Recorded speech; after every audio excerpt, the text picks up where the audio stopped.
বাচ্চাদের টিফিন বা জল খাবারে এই রেসিপি বানিয়ে নেওয়াই যায়। খেতে অসম্ভব মজার হয়, একবার বানিয়ে দেখবেন।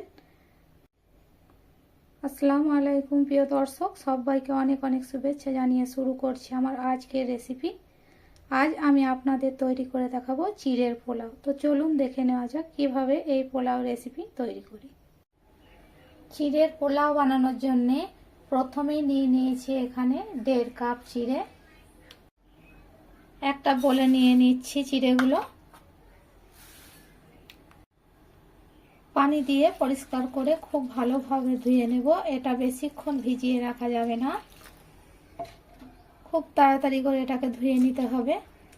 আমি 2 থেকে 3 বার পানি বদলে বদলে ধুয়ে নিচ্ছি। ভালোভাবে ধুয়ে পরিষ্কার করে নিয়েছি। এবার একটা স্ট্রেনার নিয়েছি, এর মধ্যে পানি ঝরিয়ে নেব। একটু হালকাভাবে ছড়িয়ে নিচ্ছি যাতে এক কাছে দলা পেকে না যায়। পানিটাও ঝরে যাবে খুব ভালোভাবে। দিয়ে দেব এখানে লবণ। লবণটা স্বাদ মতো দিয়ে দিলাম। এবার নিয়ে নিচ্ছি এখানে 1/2 চামচের কম একটু হলুদ গুঁড়ো। দিয়ে দিচ্ছি 1 চামচ চিনি। সব কিছু দিয়ে একবার খুব হালকাভাবে মিশিয়ে নেব।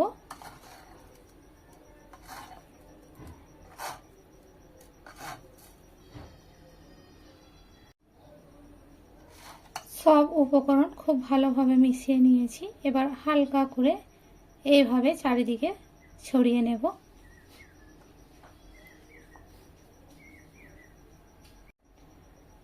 চিড়ের পোলাও রান্না করার জন্য আমি সবজিগুলোকে কেটে নিয়েছি। আমি এখানে নিয়েছি একটা মাঝারি সাইজের আলু, কিউব করে কেটে নিয়েছি। নিয়েছি এখানে ক্যাপসিকাম, নিয়েছি একটা পেঁয়াজ, নিয়েছি এখানে চীনাবাদাম, আর নিয়েছি মটরশুঁটি 2 টেবিল চামচ, নিয়েছি এখানে গাজর 2 টেবিল চামচ, নিয়েছি এখানে 10-15টা কাজু, আর নিয়েছি 10-15টা কিশমিশ। গ্যাসের চুলা অন করে একটা কড়াই নিয়ে নিয়েছি। এখানে দিয়ে দিচ্ছি 1 টেবিল চামচ সাদা তেল, আর দিয়ে দেব এখানে 1 চামচ ঘি।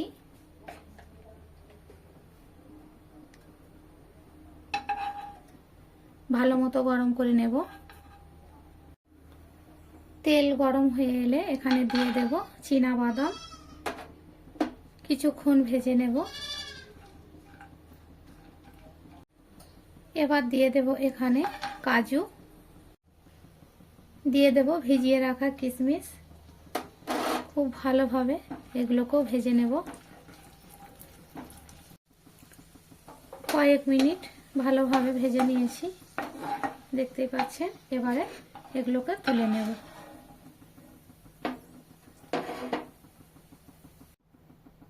একটা প্লেটে উঠিয়ে নিয়েছি। ওই তেলেই দিয়ে দেব এখানে একটা তেজপাতা, দিয়ে দিচ্ছি 2টো এলাচ, লবঙ্গ 4টে, আর দারচিনি 2টো। ভালো করে ভেজে নেব।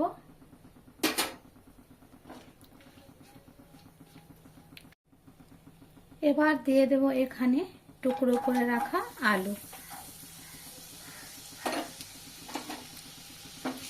আলু ভেজে নেব বেশ কিছুক্ষণ। 1-1.5 মিনিট আলুটা ভেজে নিয়েছি। এবারে দিয়ে দেব এখানে গাজর। গাজরও কয়েক মিনিট আমি ভেজে নেব। আলু ও গাজর মিনিট 2 ভেজে নিয়েছি। এরপর দিয়ে দেব এখানে ক্যাপসিকাম কুচি, দিয়ে দিচ্ছি মটরশুঁটি, দিয়ে দেব টুকরো করে রাখা পেঁয়াজ, দিয়ে দেব স্বাদ মতো লবণ। লবণ আমি আগে চিড়েতে ব্যবহার করেছি, তাই পরিমাপ বুঝে লবণ দিতে হবে। এবার সব কিছু খুব ভালোভাবে মিশিয়ে এটাকে কিছুক্ষণ সবজিগুলো নরম হয়ে আসা পর্যন্ত রান্না করে নেব। এই পর্যায়ে গ্যাসের আঁচ লো টু মিডিয়ামে রাখতে হবে, নাহলে সবজিগুলো তাড়াতাড়ি পুড়ে যেতে পারে। এবার বেশ কিছুক্ষণ এটাকে ঢাকা দিয়ে লো ফ্লেমে রেখে দেব, যাতে সবজিগুলো অনেকটাই নরম হয়ে আসে। কয়েক মিনিট ঢাকা দিয়ে রান্না করে নিয়েছি। এবার ঢাকনা খুলে এগুলোকে নাড়াচাড়া করে নেব উল্টে পাল্টে। আবারও কিছু সময় এগুলোকে ঢেকে আর একটু নরম করে নেব।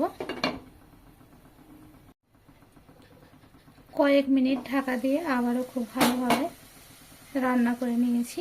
দেখতেই পাচ্ছেন কালারটা অনেকটা চেঞ্জ হয়েছে, আলুগুলো অনেকটাই নরম হয়ে এসেছে।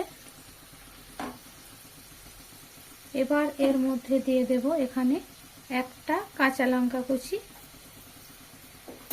দিয়ে দেব এখানে হলুদ 1 চামচের 4 ভাগের 1 ভাগ দিয়ে দিলাম।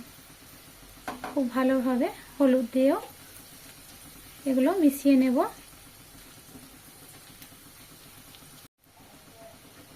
সবজি খুব ভালোভাবে নরম হয়ে গেছে, আপনাদের তুলে দেখাচ্ছি। দেখুন কেটে যাচ্ছে, মানে সব কিছু পারফেক্টভাবে সিদ্ধ হয়ে গেছে। এবার এখানে আমি দিয়ে দিচ্ছি 1 চামচ চিনি। চিনি খুব ভালোভাবে মিশিয়ে নেব।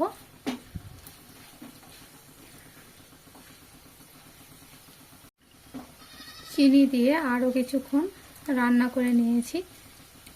এবার আগে থেকে পানি ঝরিয়ে রাখা চিড়ে সবজির মধ্যে দিয়ে দিলাম। খুব ভালোভাবে মিশিয়ে নেব। আলতো হাতে মেশাতে হবে, না হলে চিড়ে ভেঙে যেতে পারে।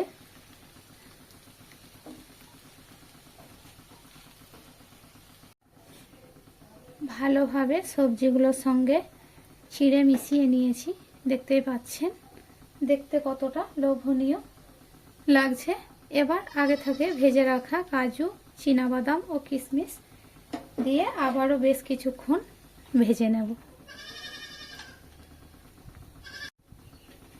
সব কিছু আবারও নেড়ে চেড়ে খুব ভালোভাবে মিশিয়ে রান্না করে নিয়েছি। এবার ওপর থেকে 1 চামচ ঘি ছড়িয়ে দিয়ে খুব ভালোভাবে মিশিয়ে নেব। তাহলেই আমার চিড়ের পোলাও রেডি। দেখলেন তো কত সহজে এই রেসিপি আপনাদের তৈরি করে দেখালাম। বাড়িতে একবার হলেও ট্রাই করবেন, খেতে ভীষণ মজার হয়।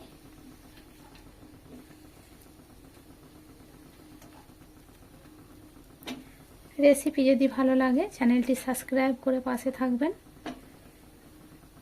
গ্যাসের চুলা অফ করে এটা নামিয়ে নেব। চুলা বন্ধ করে নামিয়ে নিয়েছি।